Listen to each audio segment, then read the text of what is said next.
सभी गुरुमुख प्रेमियों से सप्रेम जय सच्चिदानंद। हर साल कितने ही शुभ पर्व श्री आनंदपुर दरबार में श्री हजूर सतगुरु दाता दीनदयाल जी महाराज जी की मौज से, उनकी आज्ञा से और उनकी छत्र छाया में, उनके चरण शरण में बैठकर मनाने का सुअवसर गुरुमुखों को प्राप्त होता है। और अब से नहीं बल्कि जब से श्री परमहंस अद्वैत मत की शुरुआत श्री प्रथम पातशाही महाराज जी श्री परमहंस दयाल जी सतगुरु दातार ने की शुरुआत की और तब से ही श्री प्रथम पातशाही गुरु महाराज जी के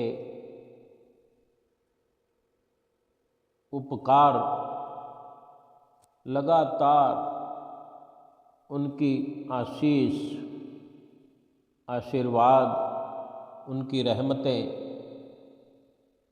हम गुरुमुख प्रेमियों पर बरसती रही हैं, बरस रही हैं और बरसती रहेंगी। कभी दीपावली का शुभ पर्व आता है, कभी गुरु पूर्णिमा का सुंदर त्योहार मनाया जाता है, कभी राम नवमी का विश्व में मनाने वाला पर्व भी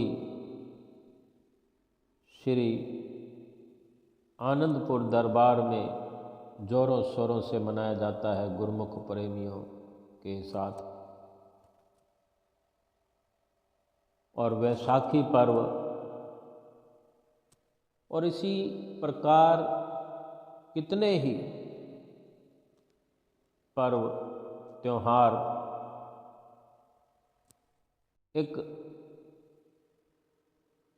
प्रेरणा लिए गुरुमुख प्रेमियों के लिए आते हैं और ढेर सारी खुशियाँ गुरुमुख प्रेमियों के हृदय में प्रवेश कर जाती हैं कि हर पर्व पर श्री सतगुरुदेव महाराज जी के दर्शनों का लाभ मिलता है, उनके प्रवचनों का लाभ मिलता है, उनकी सोहबत संगत में बैठने का लाभ मिलता है। जाने कितना भी वर्णन करें कम है। जैसे कि अभी 22 जनवरी को श्री चतुर्थ पातशाही गुरु महाराज जी के शुभ जन्म दिवस की खुशियाँ श्री प्रयाग धाम में मनाई गुरुमुख प्रेमियों ने अपने प्रीतम के संग। और अभी फिर से शुभ बसंत पंचमी का त्यौहार मनाया जाने वाला है, जो कि श्री आनंदपुर दरबार में ही नहीं बल्कि श्री प्रयाग धाम में, श्री परम धाम में, विवेक धाम में, अमर धाम में, निज धाम में, जितने भी धाम हैं श्री आनंदपुर से जुड़े हुए, सब जगह मनाया जाना है। और हर शहर, हर नगर, हर गांव में, देश में भी नहीं विदेशों में भी, जहाँ जहाँ श्री परमहंस अद्वैत मंदिर जी बने हुए हैं, आश्रम बने हुए हैं, कुटियाएँ बनी हुई हैं, सभी जगह गुरुमुख प्रेमी पहुँच करके इन पर्वों को मना करके अपने धन भाग मनाने वाले हैं। जबकि अभी बसंत पंचमी का जिस प्रकार पर्व मनाया जाएगा, इसी बसंत पंचमी के शुभ पर्व पर फरवरी 2021 जो पिछला बीता वर्ष था, श्री हुजूर सद्गुरुदाता दीनदयाल जी महाराज जी छठी पातशाही गुरु महाराज जी, जो कि श्री आनंदपुर में विराजमान थे, सुबह बसंत पंचमी का त्यौहार मनाने के हेतु श्री गुरु महाराज जी ने श्री आरती मंदिर में कृपा फरमाई। क्योंकि कोई भी पर्व जिसकी शुरुआत श्री मंदिर जी से, श्री परमहंसों के चरणों से ही शुरुआत होती है। जैसे हुजूर सद्गुरुदाता दीनदयाल जी महाराज जी श्री आरती मंदिर में आपने कृपा फरमाई, श्री मंदिर जी में नाचने वाले भजन और श्री गुरु महाराज जी के आने के इंतज़ार में चल रहे थे। जैसे ही श्री गुरु महाराज जी श्री कार से बाहर आए तो महात्मा जी ने शंख बजाना शुरू कर दिया। शंख बजा, भजन चल रहे थे, चलते रहे, ढोलक बजने लगी। फिर सारी संगत तालियां बजाना शुरू किया, सारी संगत ने तालियां बजनी शुरू हुई और श्री गुरु महाराज जी भी सबको शुभ आशीर्वाद देते हुए श्री आरती मंदिर की वेदी में पहुँचे। श्री गुरु महाराज जी ने परमहंसों को माथा टेका। श्री गुरु महाराज जी ने श्री परमहंसों के चरणों में गुलदस्ते भेंटा किए अर्पित किए और श्री परमहंसों को शुभ तिलक लगाया। और जब तिलक लगाया जाता है, बारी बारी से सर्वप्रथम श्री परमहंस दयाल महाराज जी को तिलक लगता है। उसी वक़्त जयकारे बुलाए जाते हैं। फिर श्री द्वितीय पातशाही गुरु महाराज जी के श्री चरणों में गुलदस्ते अर्पित किए, तिलक लगाया, फिर जयकारे बुले। इसी प्रकार श्री गुरु महाराज जी ने सभी परमहंसों को शुभ तिलक लगाया। चूँकि बसंत पंचमी का पर्व श्री श्री 108 श्री परमहंस अवतार श्री दूसरी पातशाही गुरु महाराज जी के शुभ जन्म दिवस के उपलक्ष्य में मनाया जाता है। तो वहीं श्री मंदिर जी में उन्हीं श्री परमहंसों के सन्मुख हुजूर गुरु महाराज जी ने केक काटा। केक काटने के उपरांत फिर श्री आरती हुई। आरती के बाद श्री गुरु महाराज जी ने फिर वचन फरमाए कि आज बसंत पंचमी का दिन है और हमारे श्री द्वितीय पातशाही गुरु महाराज जी का शुभ अवतरण दिवस है। इसी खुशी में आप सबको मुबारकबाद हो, आशीर्वाद हो। और इसी प्रकार श्री गुरु महाराज जी ने वचन फरमाया कि महापुरुष धरती पर हम जीवों के कल्याण के लिए अवतरित होते हैं।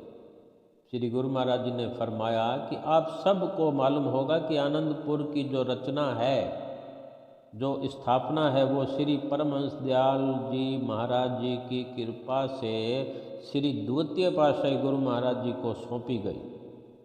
श्री द्वितीय पातशाही गुरु महाराज जी द्वारा जब उस धरती का निरीक्षण किया गया तो श्री गुरु महाराज जी ने अपने अनुयायियों को फरमाया कि वहाँ की मिट्टी लेकर आओ। और जब मिट्टी लेकर आए तो श्री गुरु महाराज जी ने उस मिट्टी की खुशबू से ही पहचाना कि ये वही जगह है, यहाँ पर श्री परमहंस दयाल जी महाराज ने अपने चरण धरे थे और आज वहीं पर श्री आनंदपुर दरबार बना है। श्री वचनों के बाद फिर मौन धारण किया गया, मौन धारण हुआ, फिर प्रसाद बांटा गया। उसके बाद जब श्री गुरु महाराज जी वहाँ से जाने के लिए कृपा फरमाने लगे तो नाचने वाला भजन शुरू हुआ। कुछ संगत नाचने के लिए उठ खड़े हुई, कुछ महात्मा जन और भगत लोग भी नाचने लगे। सभी नाचते रहे। श्री गुरु महाराज जी सबको आशीर्वाद देते रहे। श्री गुरु महाराज जी जाने के लिए जैसे ही श्री कार में विराजमान हुए तो सारे प्रेमी भागते हुए श्री कार के पास आ गए और बोले, स्वामी जी, श्री द्वितीय पातशाही गुरु महाराज जी के जन्मदिन की बहुत बहुत बधाई हो। कभी प्रीतम अपने प्रेमियों को बधाई देते हैं, कभी प्रेमी अपने प्रीतम से सतगुरुदेव महाराज जी के जन्मदिन की बधाई देते हैं। तो श्री गुरु महाराज जी ने फरमाया कि आप सबको भी बहुत बहुत बधाई हो। श्री गुरु महाराज जी सबको आशीर्वाद देते हुए आगे की तरफ चले गए। पहले तो श्री गुरु महाराज जी ने सुबह बसंत पंचमी का त्यौहार और श्री द्वितीय पातशाही गुरु महाराज जी का शुभ अवतरण दिवस आरती के समय श्री मंदिर जी में मनाया। फिर उसके बाद 11:30 के करीब मंगलवार का जो दिन था, 11:30 के करीब मंगलवार के श्री दर्शन खुले। मंगलवार के जो दर्शन होते हैं वो बाई जन और भक्तानियों जन के लिए स्पेशल श्री दर्शन खुला करते हैं। श्री गुरु महाराज जी सुंदर सिंहासन पर विराजमान हुए। श्री गुरु महाराज जी ने हुक्मनामा दिया। फिर एक छोटा सा नाटक भी हुआ। नाटक के उपरांत सबने माथा टेकना शुरू किया, भजन शुरू हुए। सब बाई जन और भक्तानियों ने तालियां बजाना शुरू किया। तो श्री गुरु महाराज जी ने भी लीला प्रारंभ की। श्री गुरु महाराज जी ने बेर लुटाए, टॉफियाँ लुटाई। श्री गुरु महाराज जी ने मंगल के दिन बसंत पंचमी भी बनाई और मंगल के दिन बाइयों और भक्तानियों को मंगल के दिन श्री दर्शन देकर मंगल ही मंगल मनाया और सबको श्री दूसरे पातशाही गुरु महाराज जी के जन्मदिन की बधाई दी और सबको आशीर्वाद दे कर के सबको निहाल कर दिया। कितने दयालु होते हैं संत सतगुरु देव महाराज जी। श्री सतगुरुदाता दीनदयाल जी अपने गुरमुख प्रेमियों को हर हाल में खुशहाल बनाने का भरसक प्रयास करते रहे हैं और कर रहे हैं। जितना भी अपने सतगुरु का शुकराना करें उतना कम है, क्योंकि केवल संसार में सतगुरु ही हैं जो हम गुरमुख प्रेमियों का भला चाहते हैं। और भला भी कैसा कि ये लोग भी हमारा सुधर जाए, संवर जाए और परलोक भी सुहेला हो जाए। लोक सुखी परलोक सुहेले, नानक हर प्रभ आपे मेले। बोलो जयकारा बोल मेरे श्री गुरु महाराज की जय।